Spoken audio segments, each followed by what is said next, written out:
Hello बच्चों, कैसे हो आप लोग।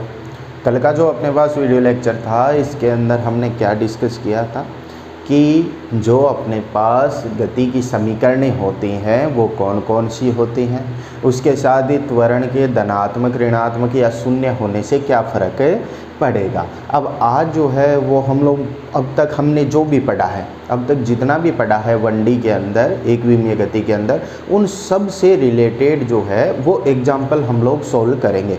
और ये एग्जाम्पल जो है वो आपको बहुत ध्यान से समझने हैं, क्योंकि अब जो आगे एग्जाम्पल आएंगे वो इन्हीं से प्रेरित होंगे। यानी अगर ये आपको अच्छे से आ रहा है इसका मतलब आप 1D के अंदर कहीं भी अटकोगे नहीं। तो चलिए फर्स्ट एग्जाम्पल जो है वो शुरू करते हैं हम लोग।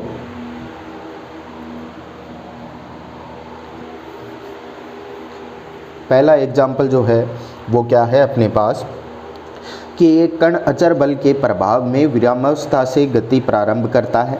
यदि पहले 10 सेकंड में चली गई दूरी s1 तथा पहले 20 सेकंड में चली गई दूरी s2 हो तो s1 और s2 के अंदर संबंध आपको पूछ रहा है। ऑप्शन 4 जो है वो दे रखे हैं। तो देखो इसके अंदर जो जो चीज़ें आप लोगों को ध्यान में रखनी है वो सबसे पहली चीज़ जो है अपने पास वो है अचर बल। अब अचर बल की बात कर रहा है, ठीक है। दूसरी बात जो है इसके अंदर अपने पास क्या आई है, दूसरी बात जो है वो कह रहा है कि विराम अवस्था से गति प्रारंभ करता है। तो दूसरी बात जो है अपने पास इसके अंदर वो है विरामावस्था। विरामावस्था से वो गति करना प्रारंभ करता है। फिर वो बोल रहा है कि पहले 10 सेकंड में चली गई दूरी, पहले 10 सेकंड में जो चली गई दूरी है वो बता रहा है S1, ठीक है। और पहले 20 सेकंड में चली गई दूरी, पहले 20 सेकंड में चली गई दूरी कितनी बता रहा है वो S2 बता रहा है। आपको बोल रहा है ऑप्शन के थ्रू कि S1 और S2 के अंदर संबंध बताइए भाई कि S2 बराबर 2S1 होगा या S2 बराबर 3S1 या S2 बराबर 4S1 या फिर S1 और S2 दोनों बराबर होंगे, यह आपको पूछ रहा है। तो देखिए अचर बल, अचर बल, बल क्या होता है, बल F बराबर होता है द्रव्यमान गुणा में त्वरण। क्या द्रव्यमान कभी भी बदलता है क्या? तो द्रव्यमान जो है वो क्या होता है, नियत होता है, कभी भी नहीं बदलता है। तो इसके बारे में तो सबको पता है कि द्रव्यमान कभी भी नहीं बदलता, मतलब बदल कौन सकता है, बदल सकता है त्वरण। तो इसने बोल दिया अचर बल है, यानी बल का मान कभी भी परिवर्तित नहीं होता। तो कभी भी परिवर्तित नहीं होता यानी द्रव्यमान तो वही रहता है, लेकिन त्वरण जो है वो भी क्या है, इस स्थिति के अंदर अचर है, यानी कांस्टेंट है, यानी नियत है। तो अपने को जो क्वेश्चन सोल्व करना है वो त्वरण को नियत लेते हुए सोल्व करना है। ये इस लाइन का मीनिंग हो गया, ठीक है। विराम अवस्था से वो गति प्रारंभ करता है। तो विराम अवस्था का मतलब क्या होता है, विराम अवस्था का मतलब होता है कण स्थिर है, और कण अगर स्थिर है और स्थिर होकर वो गति प्रारंभ कर रहा है, इसका मतलब कण का जो प्रारंभिक वेग है, वो कण का प्रारंभिक वेग जिसे हम u से लिखते हैं वो कितना है, 0 है। वो बोल रहा है पहले 10 सेकंड में तय की गई दूरी है, वो आप लोग हमें बताइए। तो पहले 10 सेकंड में चली गई दूरी है कितनी, S1। तो चलिए मेरे पास प्रारंभिक वेग है 0, चली पहले 10 सेकंड में चली गई दूरी है S1 और नियत त्वरण है। तो नियत त्वरण की अवस्था में हम लोग गति की समीकरणें लगा सकते हैं। कौन कौन सी, पहली v बराबर u प्लस at, दूसरी s बराबर ut प्लस 1/2 at स्क्वायर, और तीसरी जो है वो अपने पास होती है v स्क्वायर बराबर u स्क्वायर प्लस 2as।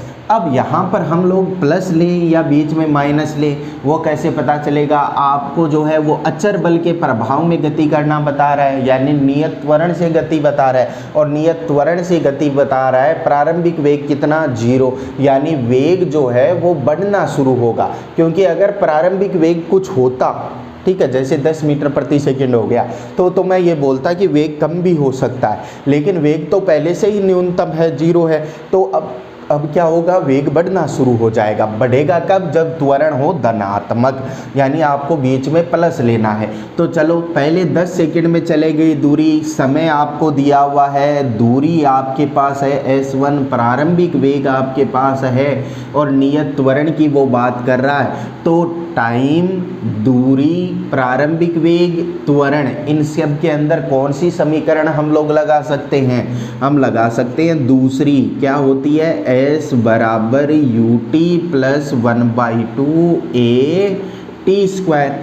मान रखो, देखो पहले 10 सेकंड में चली गई दूरी, तो दूरी कितनी, s1 चल रहा है, प्रारंभिक वेग कितना, 0, तो ये पूरा पद क्या बन गया, 0, प्लस में 1/2 a ये रहा, t का मान कितना, 10 का स्क्वायर करूँगा तो कितना आ जाएगा मेरे पास, 100 बन जाएगा। ठीक है, s1 बराबर बन गया ये 100/2 कितना, 50 a, इसे हमने नाम दे दिया समीकरण 1। अब हमें एग्जैक्ट मान नहीं निकालना है, ठीक, क्योंकि एग्जैक्ट मान निकालने के लिए मुझे त्वरण चाहिए जो क्वेश्चन में दे नहीं रखा। हमें तो केवल संबंध देखना है s1 और s2 में। तो अब इसके अंदर रखो s2 वाली बात, तो दूरी चली गई s2 बराबर प्रारंभिक वेग, तो दोनों के लिए ही क्या है, 0, प्लस में 1/2 a t। अब कितने समय की बात कर रहा है ये, 20 सेकंड की, तो 20 का मैं क्या कर दूंगा, स्क्वायर कर दिया। तो s2 बराबर कितना आ गया, s2 बराबर आ गया 20 का स्क्वायर 400, 400 बटे में 2 कितना बन जाएगा, 200। ये बन गया अपने पास 200a, इसे नाम दे दिया समीकरण 2। अब देखो s1 और s2 के अंदर संबंध देखें, तो s1 और s2 के अंदर संबंध जो है वो क्या आ जाएगा अपने पास, s2 बराबर है 200a, s1 बराबर है 50a। तो s2 बराबर, अगर मैं 50a को 4 से गुणा कर दूं तो क्या आ जाएगा, 200a आ जाएगा, और 50a जो है वो क्या है, s1। तो मैं कहूँगा s2 बराबर आ जाएगा s1 गुणा 4 के, और यही अपना आंसर हो गया। चलिए नोट कीजिए।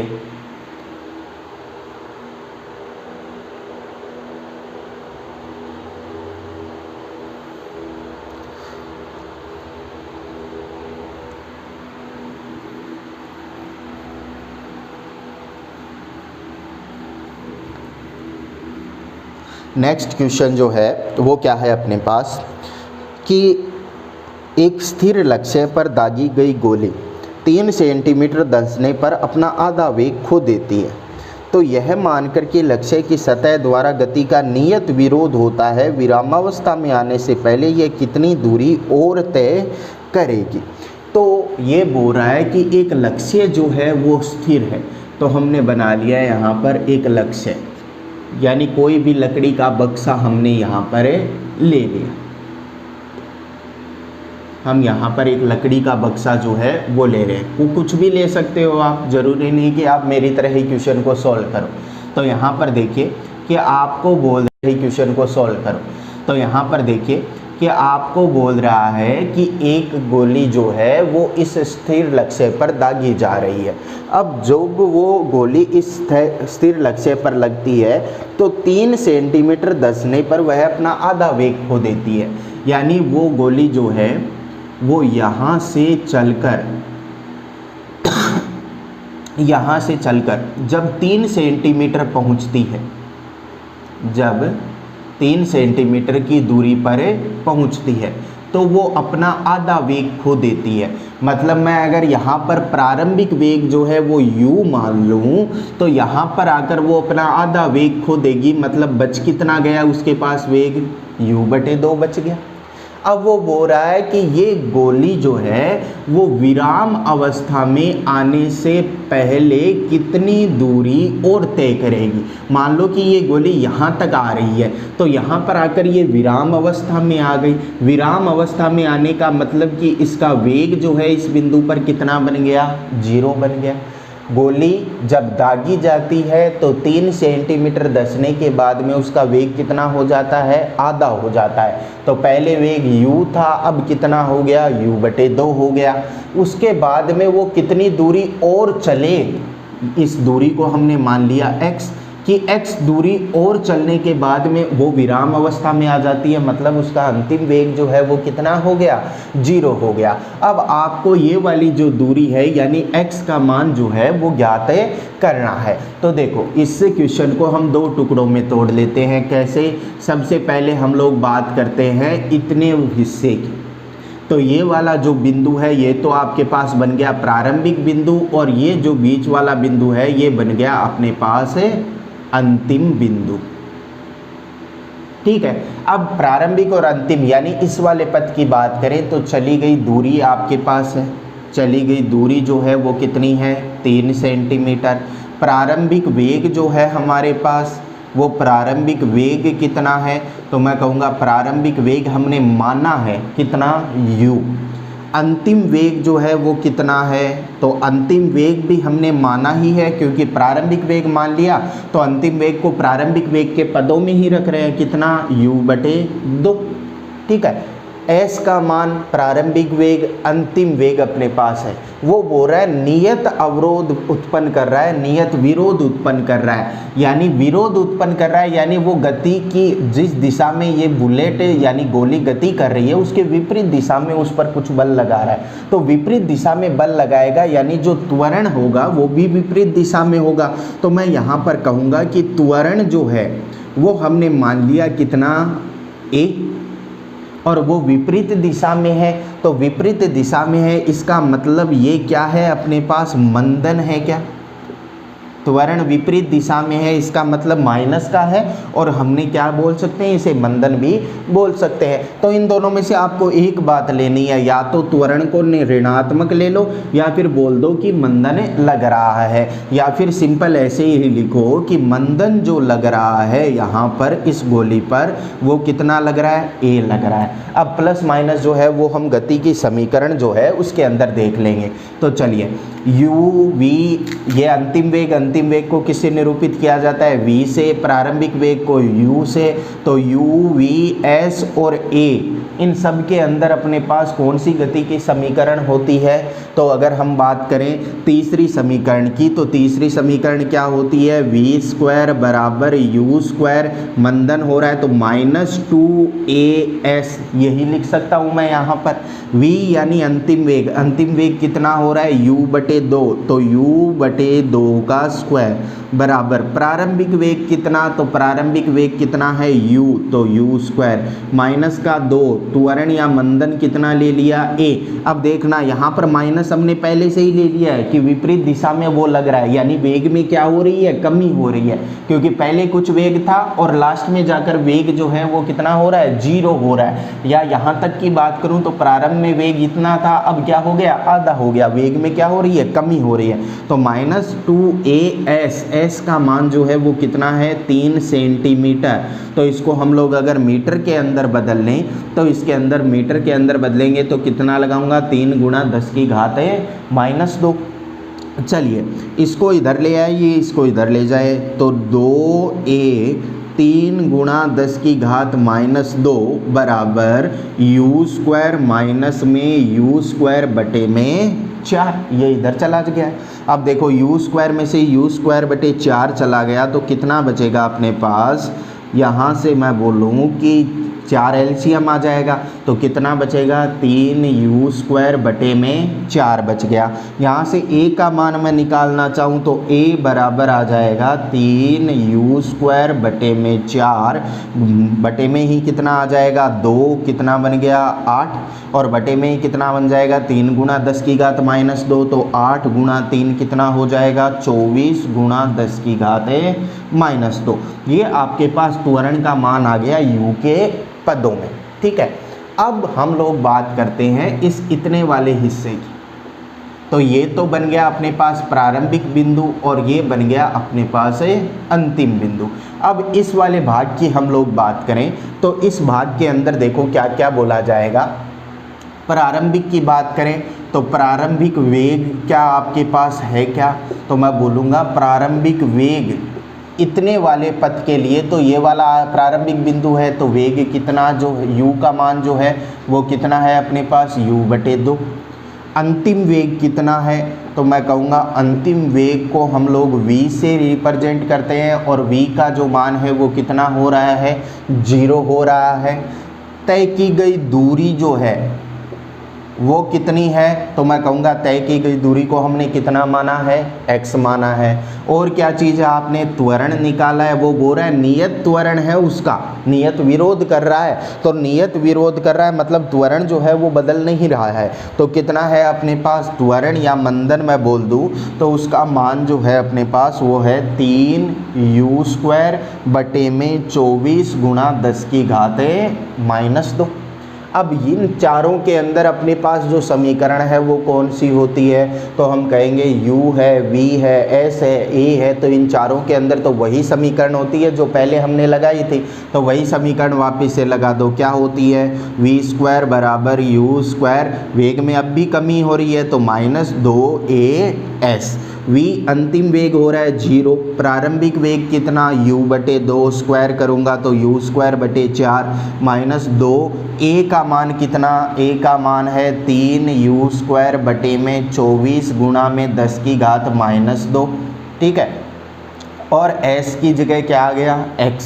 अब आपको तो x का मान निकालना है तो इस पूरे को इधर ले आओ, तो देखो इधर आ जाएगा तो क्या बन जाएगा, ये 2 से मैंने गुणा कर दिया तो कितना बन गया 6u² बटे में कितना 24 गुणा 10⁻² बराबर में u² बटे में 4x बराबर में u² बटे में 4। ये u² से u² क्या हो गया, कैंसिल आउट।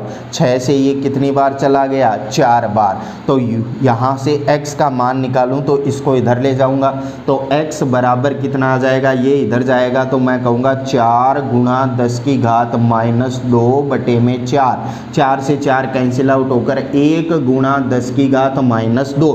अब दूरी जो है उसको हमने किसके अंदर लिया है, उसके पदों में आंसर आएगा। तो दूरी जो है देखो पहले सेंटीमीटर में थी अपने पास, इसको हमने यहाँ पर किस में बदल लिया, मीटर के अंदर बदल लिया, 10⁻² मीटर। तो ये जो आंसर आएगा वो किस में आएगा, मीटर के अंदर। या फिर मैं इसको क्या लिख सकता हूँ, इसको लिख सकता हूँ 1 सेंटीमीटर, यानी विरामावस्था में आने से पूर्व गोली 1 सेंटीमीटर की दूरी तक और चलेगी। टोटल कितनी दूरी तक चलेगी, तो मैं कहूँगा 3 तो ये रही, 1 और चल रही है, तो टोटल विरामावस्था में आने से पूर्व कितनी दूरी चलेगी, 4। लेकिन इसके बाद में कितनी दूरी और चलेगी, 1 सेंटीमीटर दूरी और चलेगी। ये अपना आंसर हो गया। चलिए नोट कीजिए।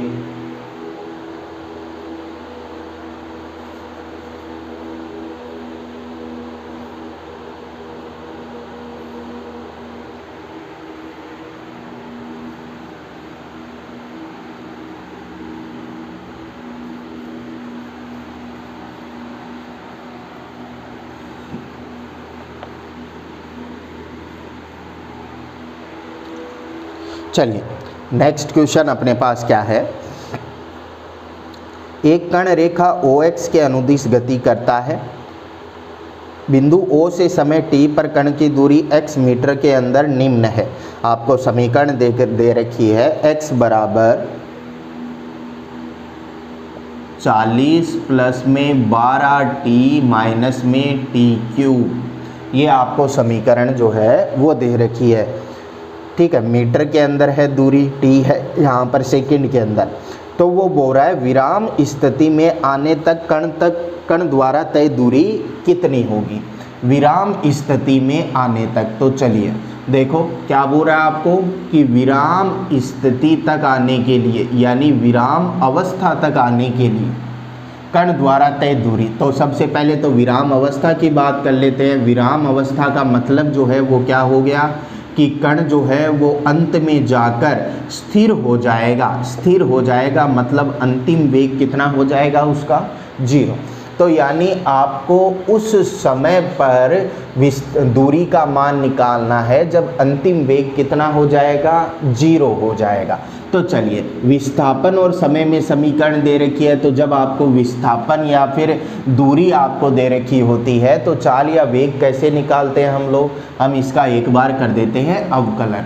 एक बार इसका अवकलन करो, देखो क्या आ जाएगा। तो मैं कहूँगा एक बार अवकलन कर दिया यानी dx बटे dt, और वो बराबर होता है वेग के, अगर x विस्थापन है तो वेग v बराबर 40 का जो अवकलन है वो कितना हो जाएगा 0, क्योंकि 40 तो एक संख्या है, अचर राशि है। 12t तो 12 आ गया कॉमन, t का क्या हो जाएगा, t की घात 1 है तो t की घात 1 का अवकलन जो है वो कितना हो जाएगा 1 ही हो जाएगा। अब मैं सीधा लिखना स्टार्ट कर रहा हूँ, t की घात 1 है तो t की घात 1 का अवकलन वैसे ही करना है जैसे आप x की घात n का करते हो, कितना nx n-1, तो t की घात 1 यानी यहाँ पर n का मान 1, t की घात 1 माइनस 1 तो 1, t की घात 0, किसी की भी घात 0 हो तो मान कितना होता है 1, तो ये मान हो गया 1। माइनस में t की घात 3 का अवकलन करो, t की घात 3 का अवकलन जो है वो कितना हो जाएगा 3, t की घात 2। ये किसका मान आ गया आपके पास, v का मान आ गया। अब वो बोल रहा है कि अंतिम वेग कितना हो गया 0, तो अंतिम वेग 0 हो गया यानी dx बटे में dt, यानी v का जो मान है वो कितना करना है आपको 0 करना है। तो v का मान 0 करूँ मैं तो देखो क्या आ जाएगा मेरे पास, v बराबर है 12 माइनस 3t स्क्वायर, तो 12 माइनस 3t स्क्वायर बराबर 0।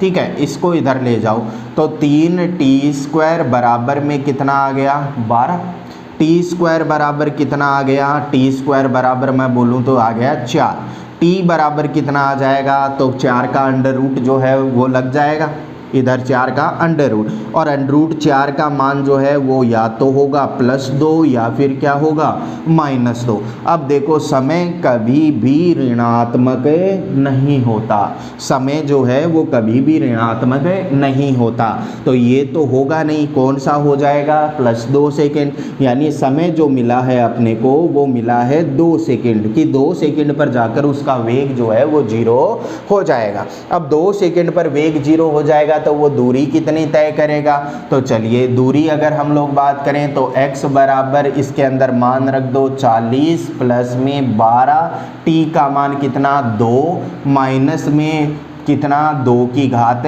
3, x बराबर आ गया 40 प्लस में 12 दूना 24 माइनस में 8, 40 प्लस में 24 जो है वो हो गए 64 माइनस 8 बराबर कितना आ गया 56 मीटर। तो कण द्वारा चली गई कुल दूरी कितनी हो गई 56 मीटर। अब आपको ये बोल सकता है क्वेश्चन के अंदर थोड़ा सा लैंग्वेज का जो है वो डिफरेंस दे सकता है। आपको अगर पूछे कि गति शुरू करने के बाद में वो कितनी दूरी तय कर रहा है, गति शुरू करने के बाद में वो कितनी दूरी तय कर रहा है, ये अगर पूछ ले तो गति शुरू करने के बाद में कितनी दूरी तय करेगा, तो मैं कहूँगा क्या उसने पहले कोई दूरी तय कर रखी थी क्या, तो हम बोलेंगे इसका पता चलेगा जब मैं x की समीकरण में कितना रख दूँ t बराबर 0 रख दूँ, यानी गति शुरू करने से पहले कितनी दूरी तय कर रखी थी। तो मैं अगर इस समीकरण में t बराबर 0 रखूँगा तो 0 0 x बराबर कितना आ गया 40 मीटर अपने पास आ गया। ठीक है, यानी गति शुरू करने से पहले उसने कितनी दूरी तय कर रखी थी 40 मीटर की दूरी तय कर रखी थी, यानी 40 मीटर दूर था वो मूल बिंदु से, तो 40 मीटर दूर पहले से था, तो गति शुरू करने के बाद में उसने कितनी दूरी तय की, तो मैं कहूँगा गति शुरू करने के पश्चात, गति शुरू करने के पश्चात तय की गई दूरी, तय की गई दूरी कितनी हो जाएगी, तो मैं कहूँगा टोटल कितनी हो रही है 56 माइनस प्रारंभ में कितनी थी 40, कितना आ गया अपने पास 16 मीटर। तो क्वेश्चन को लैंग्वेज जो है वो ध्यान से समझनी है। अपना इस क्वेश्चन का आंसर जो है वो क्या आ गया 56 मीटर आ गया, लेकिन क्वेश्चन अगर ये बोलता कि गति शुरू करने के पश्चात कितनी वो दूरी तय कर रहा है तो अपना आंसर जो है वो कितना आ जाता 16 मीटर आ जाता। चलिए नोट कीजिए।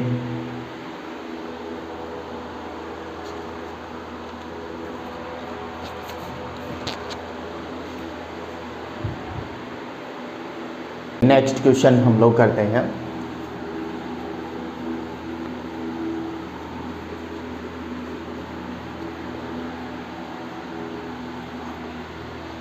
नेक्स्ट क्वेश्चन जो है वो क्या है अपने पास कि एक व्यक्ति बस से 45 मीटर पीछे है। बस विराम से चलना शुरू करके 2.5 मीटर प्रति सेकंड स्क्वायर के त्वरण से त्वरित होती है। व्यक्ति को न्यूनतम कितने वेग से दौड़ना चाहिए ताकि वह बस को पकड़ सके। तो देखो, एक व्यक्ति है और एक बस है, तो हमने बना ली कि यहाँ पर अपने पास जो है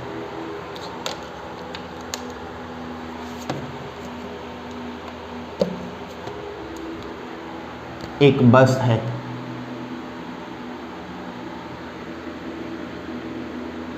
ये अपने पास एक बस है, ठीक है, और व्यक्ति जो है वो बस से 45 मीटर पीछे है।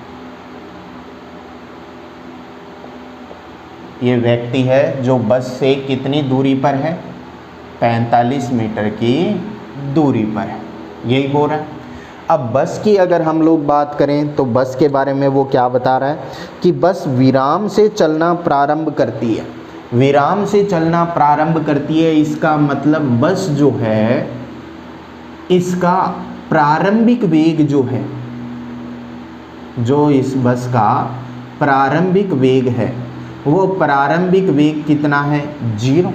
और ये बोल रहा है ये किस त्वरण से त्वरित होती है। त्वरित होने का मतलब होता है वेग बढ़ना, ठीक है।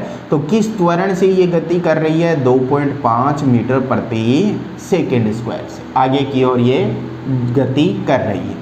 आपको क्या पूछ रहा है, व्यक्ति को न्यूनतम कितने वेग से दौड़ना चाहिए ताकि वह बस को पकड़ सके। अब इसके अंदर ध्यान रखना, वो पूछना चाह रहा है व्यक्ति को न्यूनतम कितने नियत वेग से दौड़ना चाहिए, यानी ये जो व्यक्ति है इसका आपको वो वेग बताना है जिस वेग से, वो नियत वेग बताना है जिस वेग से ये दौड़े जिससे बस को पकड़ सके। तो मैं कहूँगा नियत वेग इसका कितना होना चाहिए, नियत वेग जो है वो इसका कितना होना चाहिए उसको हम मान लेते हैं u। ध्यान रखना क्वेश्चन में ये लाइन नहीं है, मिसप्रिंट है क्वेश्चन, तो इसके अंदर क्या आएगा, नियत वेग से दौड़ना चाहिए, ये आपको बोलना वो चाह रहा है। तो देखो कब पकड़ेगा, अब इसके बारे में थोड़ा सा सोच कर हम लोगों को आंसर देना है कि ये व्यक्ति जो है वो इस बस को कब पकड़ेगा। तो मैं कहूँगा कि कुछ समय हमने मान लिया, कुछ समय बाद में ये बस जो है वो गति करती हुई मान लो यहाँ तक पहुँच गई, यहाँ तक आ गई, ठीक है। अब उतने ही समय में अगर ये व्यक्ति भी गति करता हुआ यहाँ पर पहुँच जाएगा तो ये बस को पकड़ लेगा, अन्यथा ये बस जो है वो आगे निकल जाएगी। तो मैं कहूँगा कि मान लो कि t समय में, माना t समय में व्यक्ति बस को पकड़ लेगा, t समय में व्यक्ति बस को पकड़ लेगा। तो इसका मतलब क्या हो गया कि t समय में जितनी दूरी बस तय कर रही है उतनी ही दूरी कौन तय कर रहा है, ये व्यक्ति भी तय कर रहा है। दोनों बराबर दूरी तय करते हुए यहाँ तक आएंगे तभी तो पकड़ पाएगा वो। तो कितनी दूरी तय करेगा, t समय में व्यक्ति जो है वो बस को पकड़ लेगा। तो मैं क्या कहूँगा, t समय में जितनी दूरी बस तय कर रही है, ठीक है, उतनी ही दूरी व्यक्ति को भी तय करनी पड़ेगी। तो उतनी ही दूरी अगर व्यक्ति को तय करनी पड़ेगी तो देखो मैं क्या लिखूँगा कि t समय के अंदर, t समय में बस द्वारा तय दूरी, बस द्वारा तय दूरी बराबर कितनी हो जाएगी। तो आपने को क्या क्या चीज़ें जो है वो है बस के अंदर, समय हम लोग देख रहे हैं, प्रारंभिक वेग है, त्वरण है, दूरी अपने को निकालनी है। समय, प्रारंभिक वेग, त्वरण, दूरी, समय, प्रारंभिक वेग, त्वरण, दूरी, इन चारों के अंदर कौन सी समीकरण होती है, दूसरी। क्या होती है, s बराबर ut प्लस में 1/2 at²। प्लस क्यों लगा रहा हूँ, क्योंकि प्रारंभिक वेग 0 है और त्वरण है, यानी वेग में क्या हो रही है, वृद्धि हो रही है। तो u का मान कितना है, 0। तो ये वो पहला पद तो 0 बन गया। तो बस द्वारा जो तय दूरी है वो कितनी हो जाएगी 1/2 ए का मान कितना 2.5 और समय कितना t²। इसे नाम दे दिया हमने समीकरण फर्स्ट। अब t समय में व्यक्ति द्वारा चली गई दूरी कितनी, व्यक्ति द्वारा तय दूरी कितनी, तो मैं कहूँगा व्यक्ति द्वारा तय दूरी t समय की ही बात कर रहे हैं हम लोग, केवल t समय की। तो नियत वेग है, नियत वेग होता है तो त्वरण कितना होता है 0। त्वरण 0 हो गया तो दूसरी समीकरण लगाऊंगा तो s बराबर ut प्लस में 1/2 at² होती है। त्वरण अगर 0 है क्योंकि नियत वेग बोल रहा है तो त्वरण 0, तो ये वाला पद 0 होकर s मैं बोल दूं पर्सन व्यक्ति बराबर कितना आ जाएगा ut। ये समीकरण 2 हमने बात कर ली। अब देखो हम बोल सकते हैं कि अगर t समय में व्यक्ति बस को पकड़ लेगा तो ये व्यक्ति जो है वो भी यहाँ पर पहुँचना चाहिए और बस जो है वो भी यहाँ पर पहुँचनी चाहिए। अब बस जो है वो तो जितनी दूरी तय करेगी t समय के अंदर उतनी ही दूरी का अंतर आएगा, लेकिन व्यक्ति की बात करें अगर व्यक्ति यहीं पर होता, इसके बिल्कुल पास में होता, तो व्यक्ति भी इतनी ही दूरी तय करता t समय में। लेकिन अब व्यक्ति जो है वो पहले से कितनी दूरी पर है 45 मीटर की दूरी पर है, तो व्यक्ति को बस को पकड़ने के लिए कितनी दूरी एक्स्ट्रा तय करनी पड़ेगी 45 मीटर। तो मैं कहूँगा अगर व्यक्ति बस को पकड़ना चाहता है तो जो बस दूरी तय कर रही है, कितनी दूरी तय कर रही है, बस जो दूरी तय कर रही है वो है अपने पास 1/2 2.5 t²। ठीक है, व्यक्ति कितनी दूरी तय कर रहा है ut। अगर वो बस को पकड़, हम लोग लिखेंगे कि ut जो है वो कौन सी डिस्टेंस है person, sp is equal to व्यक्ति जो है उसे कितनी दूरी तय करनी है, तो व्यक्ति जो है उसे कितनी दूरी तय करनी है, तो वो दूरी जो है वो किसके बराबर हो जाएगी अपने पास, वो दूरी बराबर हो जाएगी 45 यानी 45 मीटर, तो ये वाली हो गई अपने पास। प्लस में जितनी दूरी बस और तय कर रही है, बस कितनी दूरी तय कर रही है उसे हमने SB से लिखा है, तो SP की वैल्यू जो है वो कितनी है अपने पास ut बराबर में 45 प्लस में 1/2 a का मान 2.5 और t²। यही था अपने पास। यहाँ से मैं अगर u का मान निकालना चाहूँ तो u बराबर कितना आ जाएगा 45/t प्लस में ये कितना बन गया 1.25 t²/t। तो t²/t लगाऊंगा तो 1t जो है वो अपने पास यहाँ पर बच जाएगा। अब ये u का मान हो गया। अब क्वेश्चन में अपने को पूछ रहा है कि न्यूनतम वेग, तो न्यूनतम वेग अगर अपने को पूछ रहा है तो हमने बेसिक मैथमेटिक्स के अंदर पढ़ा था कि न्यूनतम और अधिकतम मान किस तरीके से निकालते हैं, यानी उच्चिष्ट और निम्निष्ट किस तरीके से निकालते हैं। तो न्यूनतम मान के लिए अगर हमें u का न्यूनतम मान देखना है तो न्यूनतम मान के लिए हमें क्या करना है, न्यूनतम मान के लिए हमें u का एक बार अवकलन करना पड़ेगा। अवकलन करो 45/t का अवकलन, तो 45 तो हो गया अपने पास कांस्टेंट, t का 1/t का कितना हो जाएगा, तो 1/t का मतलब हो गया t की घात -1, t की घात -1 का अवकलन कितना -1, t की घात -1 कितना बन जाएगा -1 t की घात -2 यानी -1/t की घात 2, तो -1 ऊपर और t की घात 2 नीचे, प्लस में 1.25 t की घात 1 का अवकलन कितना हो जाएगा 1, ये बन गया du/dt। अब du/dt का मान जब हम 0 के बराबर करेंगे तो हमें मान मिलेगी किसके, t के। तो du/dt का मान जो है वो 0 के बराबर करो, क्या बन जाएगा देखो -45/t² प्लस में 1.25 बराबर में 0। इसको इधर ले आओ, तो इसको इधर ले आऊँगा तो मैं बोलूँगा 45/t² बराबर में आ गया 1.25 के। मुझे तो t² का मान निकालना है, तो t² को इधर ले आते हैं, इसको इधर ले आएंगे तो t² बराबर बन जाएगा 45/1.25।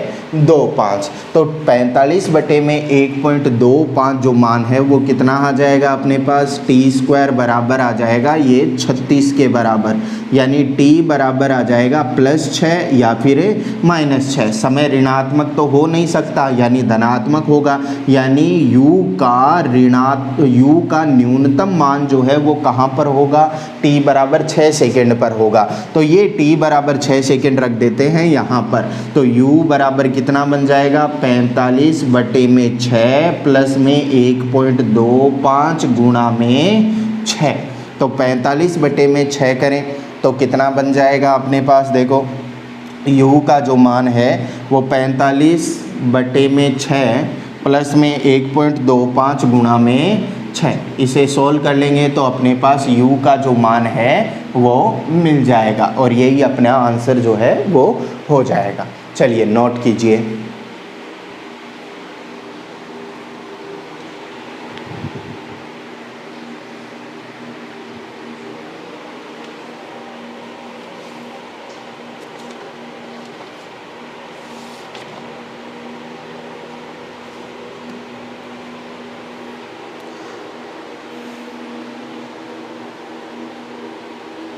नेक्स्ट क्वेश्चन देखते हैं।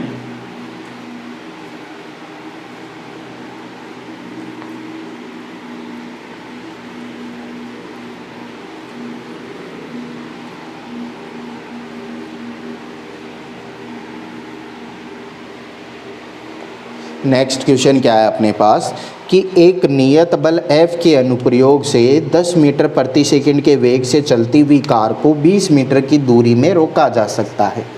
ठीक है, यानी ये अपने पास यहाँ पर एक कार है और ये कार कुछ वेग से चल रही है और इसे कुछ दूरी पर रोका जा रहा है। इस कार का जो प्रारंभिक वेग है वो आपको दे रहा है 10 मीटर प्रति सेकंड, यानी u का जो मान है वो है 10 मीटर प्रति सेकंड और बोल रहा है कि इस पर एक नियत बल F के अनुप्रयोग से, यानी कोई बल लगा रहा है और बल लगाते हुए इसे 20 मीटर की दूरी तय करके रोका जा सकता है। तो ये कार 20 मीटर की दूरी तय करने के बाद में रुकेगी, इसका मतलब अंतिम वेग कितना हो जाएगा, 0 हो जाएगा। नियत बल की बात कर रहा है तो नियत बल का मतलब वही क्या है, नियत त्वरण की बात कर रहा है। त्वरण हमने मान लिया कि a त्वरण है, या फिर मैं बोल सकता हूँ मंदन है a, क्योंकि वो रुक रही है, वेग में क्या हो रही है, कमी हो रही है। अब ये बाद में क्या बोल रहा है, ये बोल रहा है कि यदि कार का वेग 30 मीटर प्रति सेकेंड हो तो इसी बल द्वारा, इस बल द्वारा मतलब हो गया इतना ही त्वरण लग रहा है, तो उसे कितनी दूरी में रोका जा सकता है। अब यही जो कार है इसका प्रारंभिक वेग इसने कर दिया 30 मीटर प्रति सेकेंड, तो ये बोल रहा है कि ये कार जो है वो इतना ही मंदन या त्वरण लगाने पर कितनी दूरी तय करते हुए रुकेगी मतलब अंतिम वेग कितना हो जाएगा, 0 हो जाएगा। तो चलिए यहाँ से शुरुआत करते हैं। जो जो चीज़ें आपको दे रखी है उनमें रिलेशन देखो, u है, a है, s है, v है।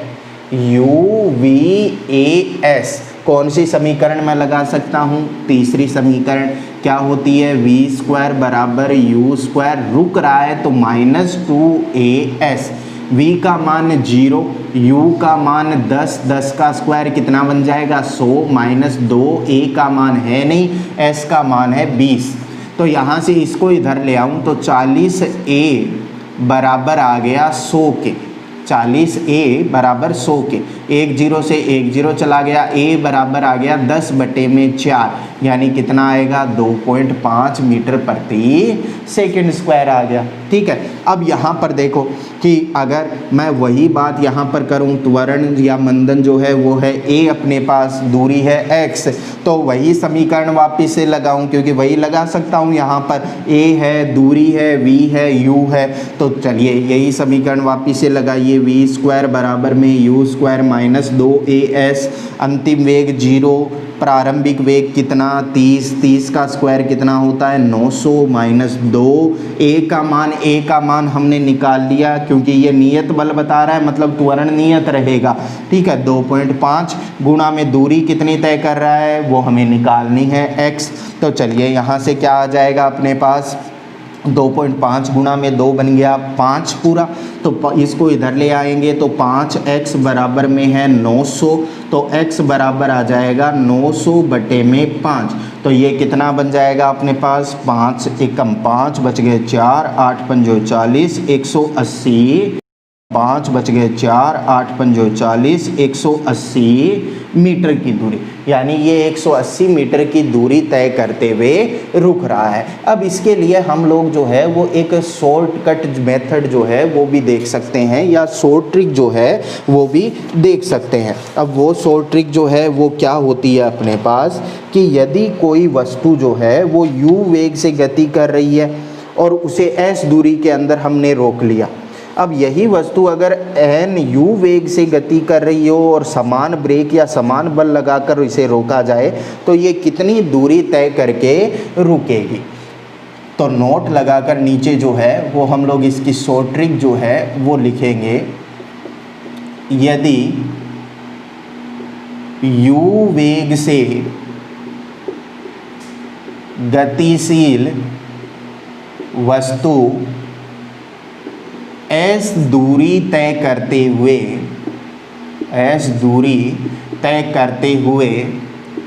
रुकती है तो nu वेग से गतिशील वस्तु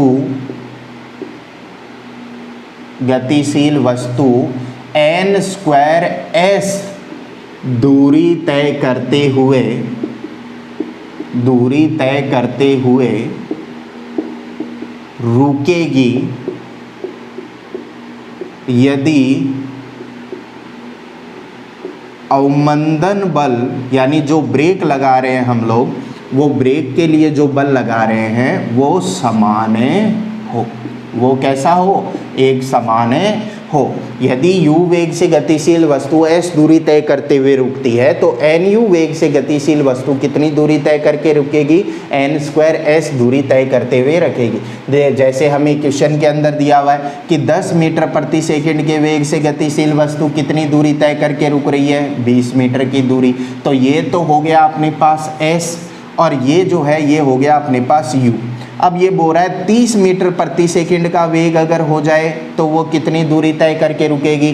तो ये जो है ये अपने पास बन गया nu, यानी n का मान मैं कितना करूं, u का मान है 10 तो n का मान कितना हो जाएगा, 3 हो जाएगा। तो x कितना बन जाएगा, n स्क्वायर s, यानी n स्क्वायर s कितना, n का मान 3 का स्क्वायर 9 गुणा में s का मान कितना है 20, तो 9 गुणा 20 कितना हो गया 180 मीटर। यानी इतनी कैलकुलेशन करने की हमें ज़रूरत ही नहीं थी। तो ये शॉर्ट ट्रिक जो है वो आप लोग नोट लगाकर नीचे लिखोगे कि u वेग से गतिशील वस्तु s दूरी तय करते हुए रुकती है तथा nu वेग से गतिशील वस्तु n स्क्वायर s दूरी तय करते हुए रुकेगी यदि अवमंदन बल समान हो, यानी त्वरण जो है वो समान हो। चलिए नोट कीजिए।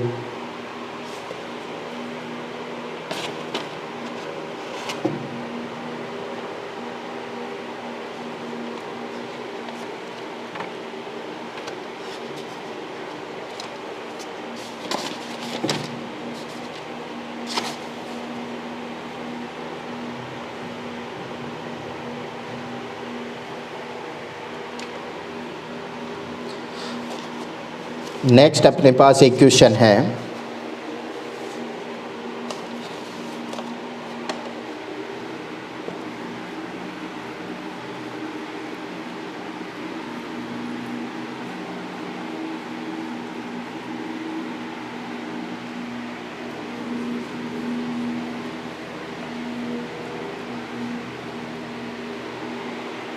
क्या क्वेश्चन है अपने पास कि किसी कण की गति के लिए विस्थापन का समीकरण आपको दिया हुआ है 3t बराबर √3x + 6, 3t बराबर √3x + 6।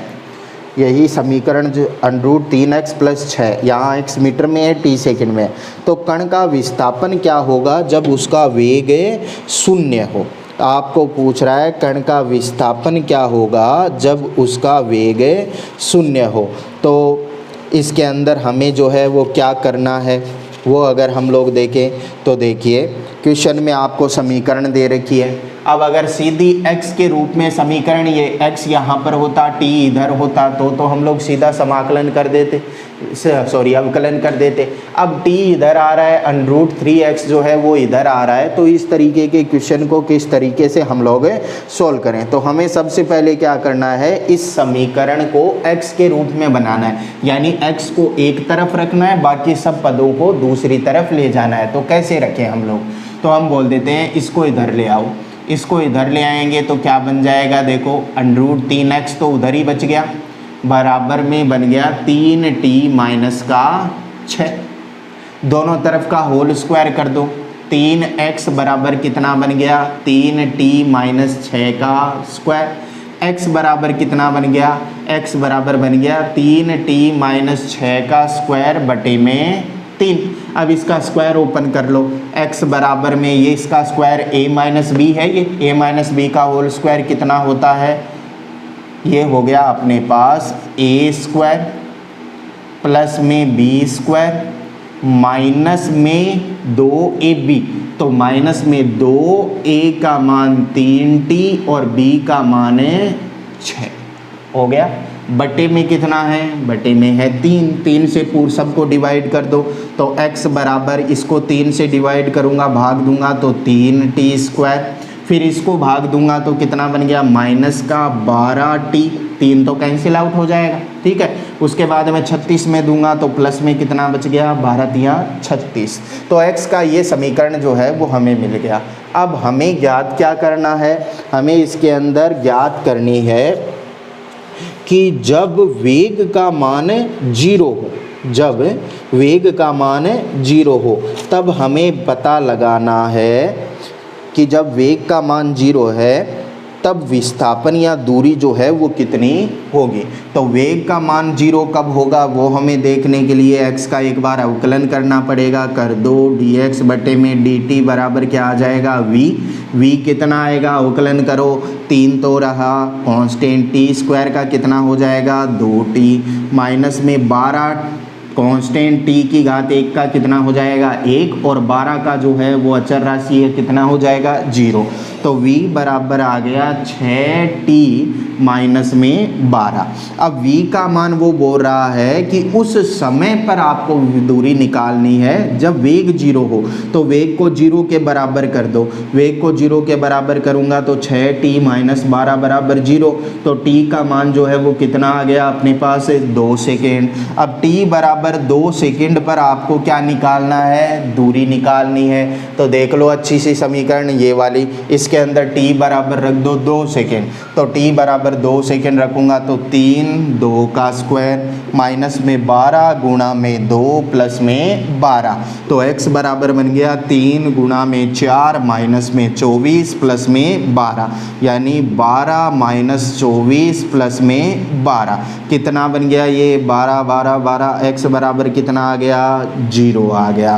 कि t बराबर 2 सेकेंड पर कण का जो कण द्वारा जो चली गई दूरी, या फिर मैं बोल दूं विस्थापन जो है, इसका मान कितना हो जाएगा 0 हो जाएगा, और यही अपना क्या बन गया, आंसर बन गया।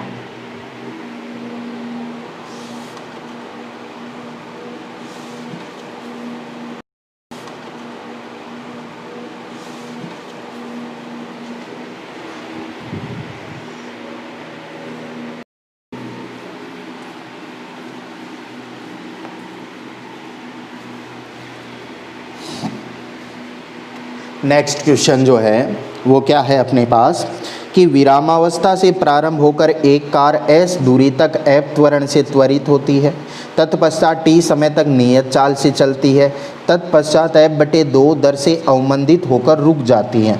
यदि कार द्वारा तय की गई कुल दूरी 15s है, तब s और t और f के अंदर आपको संबंध जो है वो पूछ रहा है। तो एक एक लाइन पढ़ते जाओ और नोट करते जाओ कि एक कोई कार है अपने पास, ये विरामावस्था से गति करनी शुरू कर रही है, यानी प्रारंभिक वेग जो है वो कितना है 0। ठीक है, प्रारंभिक वेग कितना है 0।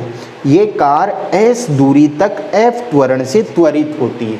ये जो कार है वो s दूरी तक, यानी ये वाली जो दूरी है वो कितनी है s दूरी तक f त्वरण से त्वरित होती है। यानी यहाँ पर अगर मैं त्वरण बोलूँ तो त्वरण बराबर कितना है f। त्वरित होती है मतलब वेग जो है वो बढ़ता जाएगा, यहाँ पर वेग जो है वो बढ़ता जाएगा। उसके बाद में t समय तक नियत चाल से चलती है। इसके बाद में t समय तक नियत चाल से चलती है, ये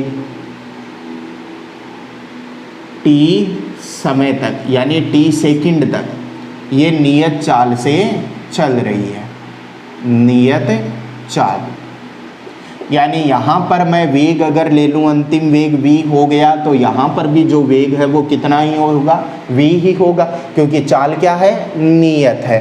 ठीक है, उसके बाद में क्या बोल रहा है, उसके बाद में बोल रहा है तत्पश्चात f/2 दर से अवमंदित होकर रुक जाती है। इसके बाद में ये f/2 त्वरण से मंदन से f/2 मंदन हो रहा है। क्या हो रहा है यहाँ पर, मंदन। और इस f/2 मंदन से ये रुक जाएगी।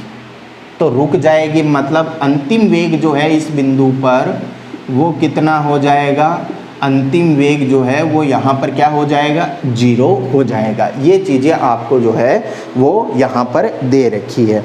तो यदि कार द्वारा तय की गई कुल दूरी, यानी यहाँ से लेकर के यहाँ तक की आपको कुल दूरी जो है वो दे रहा है 15s, तो आपको रिलेशन बताना है s में, f में और t के अंदर। तो ये इसने जो ये कुल दूरी दे रखी है यही अपना यहाँ पर आंसर होगा।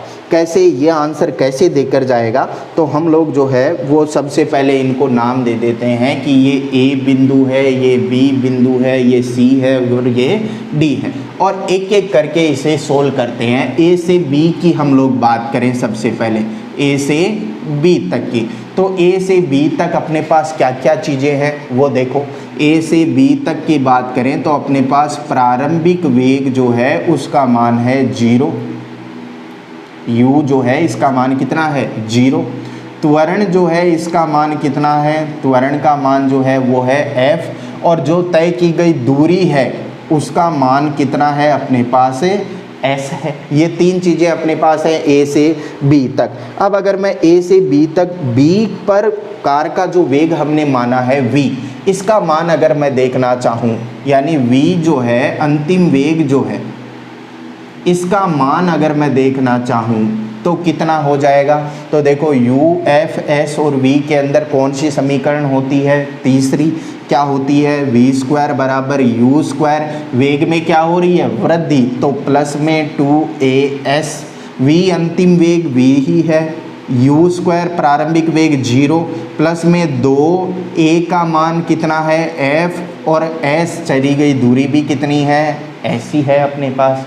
तो जो अपने पास v² है इसका मान आ गया 2fs, यानी v का जो मान है वो कितना आ जाएगा, अंडर के अंदर 2fs। इसे हमने नाम दे दिया समीकरण 1। यानी यहाँ पर इस बिंदु पर जो वेग है इसका मान आ गया अंडर 2fs। जितना वेग यहाँ पर है उतना ही वेग यहाँ पर होगा, कितना, अंडर 2fs, क्योंकि नियत चाल से वो गति कर रहा है, यानी वेग में कोई परिवर्तन या चाल में कोई परिवर्तन जो है वो यहाँ पर नहीं हो रहा। तो चलिए अब B से C तक जो चली गई दूरी है, जो ये दूरी तय कर रहा है वो नियत चाल से तय कर रहा है। B से C तक जो है वो नियत चाल से दूरी तय करता है। तो जब नियत चाल से दूरी तय करता है तो मैं कहूँ अगर तय की गई दूरी जो है वो मुझे निकालनी हो, उसे मैं मान लेता हूँ x, कि B से C तक अगर ये x दूरी तय कर रहा है तो दूरी बराबर क्या हो जाएगी, गति की दूसरी समीकरण लगाते हैं, ut प्लस में 1/2 at²।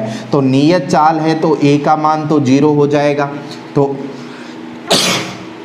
x बराबर कितना आ जाएगा ut। u जो है वो है प्रारंभिक वेग, t क्या है समय। आगे वाला पद तो 1 के मान 0 होने के कारण 0 हो जाएगा। तो x बराबर u का मान यानी कितना √2fs और साथ में क्या आ गया t। इसे नाम दे दिया हमने समीकरण 2।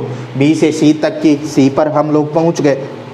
अब वो बोल रहा है अगर CD की हम लोग बात करें, C से D तक की हम लोग बात करें, तो C पर अपने पास वेग है, D पर अपने पास वेग है, मंदन है। अगर मैं चली गई दूरी यहाँ पर देखना चाहूँ तो चली गई दूरी अगर हम लोग यहाँ पर देखना चाहें C से D तक की, C से D तक की चली गई दूरी अगर हम लोग देखना चाहें तो देखो प्रारंभिक वेग ये रहा अपने पास, अंतिम वेग ये रहा, मंदन ये रहा अपने पास, और चली गई दूरी अपने को निकालनी है। तो समीकरण कौन सी लगाऊं मैं, वो की वही क्या हो जाएगी v² बराबर में u² माइनस का 2as।